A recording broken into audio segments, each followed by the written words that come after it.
Hi friends, வணக்கம். Welcome back to our channel DDs CookBook. இன்னைக்கு நம்ம வீடியோல ஒரு லஞ்ச் ரெசிபி தாங்க பார்க்க போறோம். லஞ்ச் ரெசிபின்னு சொல்றதை விட லஞ்ச் பாக்ஸ் ரெசிபி அப்படின்னு சொல்லலாம். அது என்னன்னு பார்த்தோம்னா குஸ்கா. இதை வந்துட்டு நம்ம பிளெயின் பிரியாணி அப்படின்னு கூட சொல்லலாம். வீட்டில் வந்துட்டு காய்கறி இல்லாத சமயத்தில் இல்லை கறி இல்லை அப்படின்னா கூட இந்த ரெசிபி பண்ணலாம். ரொம்பவே டேஸ்டாக இருக்கும். இதை ஈஸியாகவும் நம்ம செஞ்சு முடிச்சிடலாம். அப்புறம் இதை கிட்ஸுக்கு செஞ்சு கொடுத்தீங்கன்னா அவங்க ரொம்பவே விரும்பி சாப்பிடுவாங்க. இப்போ வாங்க இது எப்படி பண்ணுறதுன்னு நம்ம பார்த்துடலாம்.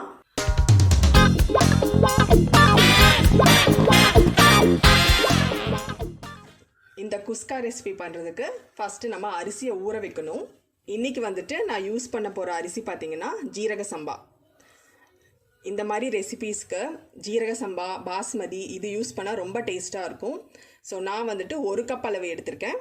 பாத்திரத்தில் ஆட் பண்ணிடலாம். கப்போட அளவு என்னன்னு கேட்டிங்கன்னா 200 கிராம்ஸ். இப்போ இதை நார்மல் தண்ணி ஆட் பண்ணி நல்லா வாஷ் பண்ணி எடுத்துக்க போகிறோம். பாருங்கள், நான் நல்லா வாஷ் பண்ணி எடுத்துக்கிட்டேன். இப்போ நம்ம இதில் குடிக்கிற தண்ணி ஆட் பண்ணி ஊற வச்சுக்கலாம். இதை வந்துட்டு 15 to 20 மினிட்ஸ் ஊற வச்சா போதும். அதுக்கப்புறம் நம்ம இந்த தண்ணியை ஃபில்டர் பண்ணி எடுத்துக்கலாம். ஃபில்டர் பண்ண தண்ணியை நம்ம லேட்டர் குக்கிங்க்கு யூஸ் பண்ணிக்கலாம். 20 மினிட்ஸ்க்கு அப்புறம் நம்ம குக்கிங் ஸ்டார்ட் பண்ண போகிறோம். அரிசி ஊறினதுக்கப்புறம் பாருங்கள், நான் இந்த மாதிரி ஃபில்டர் பண்ணி வச்சுருக்கேன். அரிசியில் தண்ணி அவ்வளோவா இருக்கக்கூடாது, அதனால நான் ஃபில்டர் யூஸ் பண்ணி ஃபில்டர் பண்ணி வச்சுருக்கேன். இப்போ இது நம்ம சைடில் வச்சிடலாம். அரிசி ஊற வச்ச டைமில் பெரிய வெங்காயமும் தக்காளியும் நான் கட் பண்ணி வச்சுட்டேன். அப்புறம் இதுக்கு தேவையான ஸ்பைசஸும் நான் எடுத்து வச்சுருக்கேன். பெரிய வெங்காயமும் தக்காளியும் பார்த்தீங்கன்னா இந்த சைஸில் 2 பெரிய வெங்காயம், இதே சைஸில் 2 தக்காளி எடுத்து நான் கட் பண்ணி வச்சுருக்கேன். இப்போ வாங்க இதெல்லாம் வச்சு சூப்பராக குஸ்கா ரெடி பண்ணிடலாம். இப்போது குக்கர் வச்சு ஸ்டவ் ஆன் பண்ணியிருக்கேன். ஃபஸ்ட்டு நம்ம ஊற வச்ச அரிசியை லைட்டாக சாட் பண்ணி எடுத்துக்க போகிறோம். அதுக்காக 1/2 டேபிள் ஸ்பூன் அளவு நெய் ஆட் பண்ணுறேன். நெய் உருகி சூடாகட்டும். நெய் பாருங்கள் உருகி லைட்டாக சூடாயிருக்கு. இப்போ இதில் 2 கிராம்பு, கொஞ்சமாக பட்டை, ஒரே ஒரு ஏலக்காய் போடுறேன். இது பாருங்கள் பொரிய ஆரம்பிக்குது, வாசனை வருது. இது ரெடி ஆயிடுச்சு. இப்போது நம்ம ஊற வச்ச அரிசியை ஆட் பண்ணிடலாம்.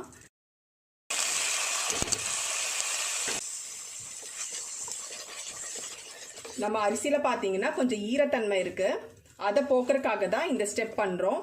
அது மட்டும் இல்லை, நம்ம குஸ்காவோட டெக்ஸ்சரும் ஃப்ளேவரும் ரொம்ப சூப்பராக இருக்கும். ஒரு தடவை இந்த மாதிரி ட்ரை பண்ணி பாருங்கள். இங்கே அடுப்பு பார்த்தீங்கன்னா மீடியம் லோவில் தான் நான் வச்சுருக்கேன். நம்ம ஃப்ளேமை ஹையாக வச்சு இதை செய்யக்கூடாது. அப்படி செஞ்சிங்கன்னா அரிசி வந்துட்டு ஃப்ரை ஆன மாதிரி ஆகிடும். நம்மளுக்கு வந்துட்டு இதில் ஈரத்தன்மை போனால் போதும். பாருங்கள், நம்ம நெய்யில் கொஞ்ச நேரம் அரிசியை சாட் பண்ணியிருக்கோம். நான் வந்துட்டு ஜஸ்ட் 1 நிமிஷம் தான் சாட் பண்ணியிருப்பேன். பாருங்கள் எவ்வளோ உதிரியாக நம்மளுக்கு கிடச்சிருக்கு. அது மட்டும் இல்லை, அரிசி பாருங்கள் எவ்வளோ ஷைனியாக இருக்குது. இது போதும். இப்போ வந்துட்டு நம்ம இதை வேறு பவுலுக்கு மாற்றிடலாம். இப்போ பாருங்கள் மறுபடியும் நான் அதே குக்கர் தான் வச்சுருக்கேன். இப்போ இதில் 1/2 டேபிள் ஸ்பூன் அளவு நெய் ஆட் பண்ணிடலாம். இந்த நெய் கூடவே 1 டேபிள் ஸ்பூன் அளவு எண்ணெய் ஆட் பண்ணுறேன். இப்போ இது பாருங்கள் ஓரளவுக்கு சூடாயிருச்சு. ஹோல் ஸ்பைசஸ் நான் போட்டுடுறேன். இதே டைமில் நம்ம இந்த பிரியாணி இலையும் போட்டுடலாம். லைட்டாக சாட் பண்ணி விட்டுடலாம். இது பாருங்கள் ரெடி ஆயிடுச்சு. இப்போ நம்ம கட் பண்ணி வச்சுருக்கிற வெங்காயத்தை நான் ஆட் பண்ணுறேன்.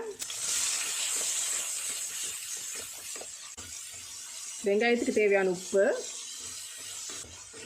இது கலர் மாறுற வரைக்கும் நல்லா வதக்கி விட்டுடலாம்.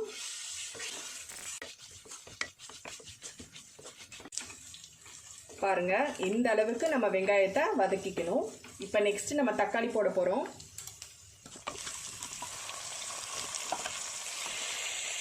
வதக்கி விட்டுடலாம். இந்த இலையை பார்த்தீங்கன்னா லைட்டாக சைடில் வச்சுட்டு நம்ம இந்த தக்காளியை வதக்கி விட்டுடலாம். பாருங்க தக்காளியும் நல்லா ரெடி ஆயிடுச்சு. இப்போ இந்த ஸ்டேஜில் 3/4 டேபிள் ஸ்பூன் அளவு ஜிஞ்சர் கார்லிக் பேஸ்ட் ஆட் பண்ண போகிறோம். நம்ம நார்மலாக வெங்காயத்தை சாட் பண்ணதுக்கப்புறம் தான் இந்த ஜிஞ்சர் கார்லிக் பேஸ்ட் ஆட் பண்ணுவோம். ஆனால் இந்த குஸ்கா ரெசிபிக்கு தக்காளி நல்லா வதங்கினதுக்கப்புறம் இந்த ஜிஞ்சர் கார்லிக் பேஸ்ட் நம்ம ஆட் பண்ணணும். ஸோ இது பார்த்தீங்கன்னா நல்ல டேஸ்ட் கொடுக்கும். ட்ரை பண்ணி பாருங்கள். இப்போ இந்த இஞ்சி பூண்டோட ரா ஸ்மெல் போகணும். நல்லா வதக்கி விட்டுடலாம். இப்போது கொஞ்ச நேரம் நான் வதக்கி விட்டுட்டேன். ரா ஸ்மெல் கொஞ்சம் கூட இல்லை. எண்ணெயும் நெய்யும் பாருங்கள் பிரிஞ்சு வர ஆரம்பிச்சிருச்சு.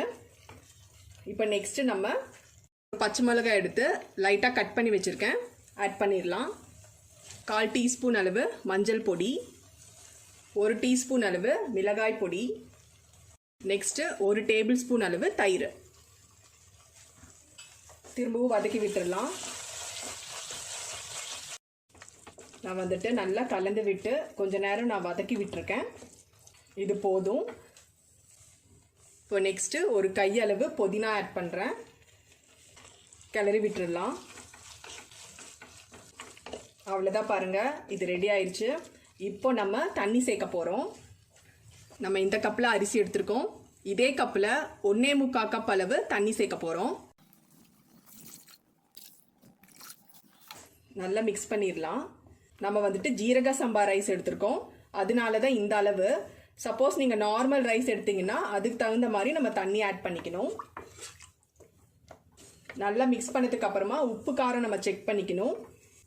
ஏதாவது நம்மளுக்கு தேவைப்பட்டுச்சுன்னா அதுபடி நம்ம போட்டுக்கலாம்.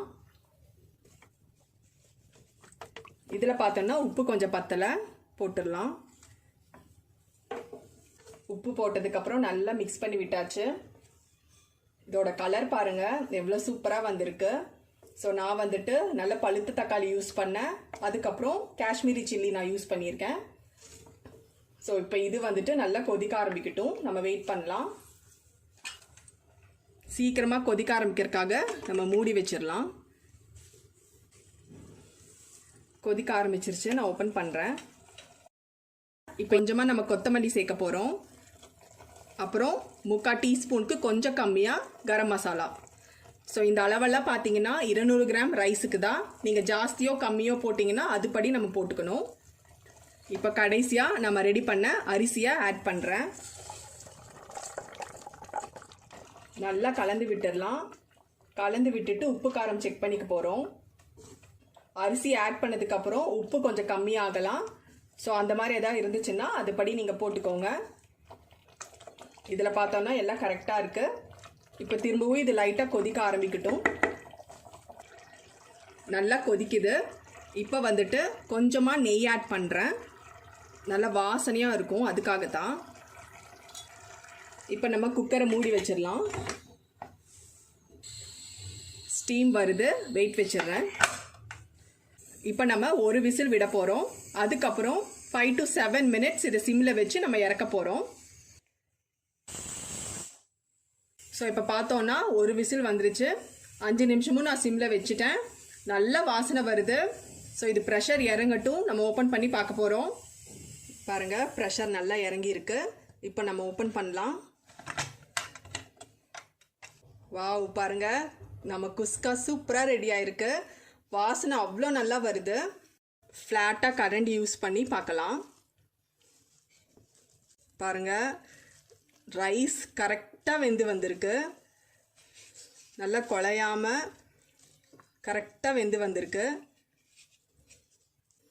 இது நம்ம ஆற வச்சதுக்கப்புறம் சாப்பிட்டோன்னா இன்னுமே நல்லா உதிரியாக கிடைக்கும். பாருங்கள், நம்ம ரைஸ் அடி கூட பிடிக்கலை. இப்போ வாங்க நம்ம பவுலுக்கு மாற்றிடலாம். இப்போ நம்ம இந்த பிளேட்டில் தான் சர்வ் பண்ண போகிறோம். சர்வ் பண்ணுறதுக்கு நான் இந்த மாதிரி கிண்ணம் யூஸ் பண்ணுறேன். சில ஹோட்டல்ஸ், சில மெஸ்லெல்லாம் பார்த்தீங்கன்னா குஸ்காவை இந்த மாதிரி தான் சர்வ் பண்ணி கொடுப்பாங்க. ஸோ நானும் அதே மாதிரி பண்ணியிருக்கேன். எவ்வளோ சூப்பராக வந்திருக்கு பாருங்கள். குட்டீஸ்லேருந்து பெரியவங்க வரைக்கும் இந்த ரெசிபியை ரொம்ப விரும்பி சாப்பிடுவாங்க. ரொம்ப கம்மியான இன்க்ரீடியன்ட்ஸ் யூஸ் பண்ணி சூப்பராக இந்த குஸ்கா ரெசிபி செஞ்சுருக்கோம். கண்டிப்பாக இதே அளவுகளோட மிஸ் பண்ணாமல் ட்ரை பண்ணி பாருங்கள். இதோட டேஸ்ட் பார்த்தீங்கன்னா மெஸ்ஸில் சாப்பிட்டா எப்படி இருக்குமோ அந்த மாதிரி வந்திருக்கு. ஸோ இந்த ரெசிபி வந்துட்டு உங்களுக்கு ரொம்ப பிடிச்சிருக்குன்னு நம்புகிறேன். பிடிச்சதுன்னா கண்டிப்பாக லைக் பண்ணுங்கள், ஷேர் பண்ணுங்கள். இதே மாதிரி வேறு சூப்பரான வீடியோவோட நெக்ஸ்ட்டு நான் உங்களை மீட் பண்ணுறேன். இப்போதைக்கு bye. Happy cooking. Take care.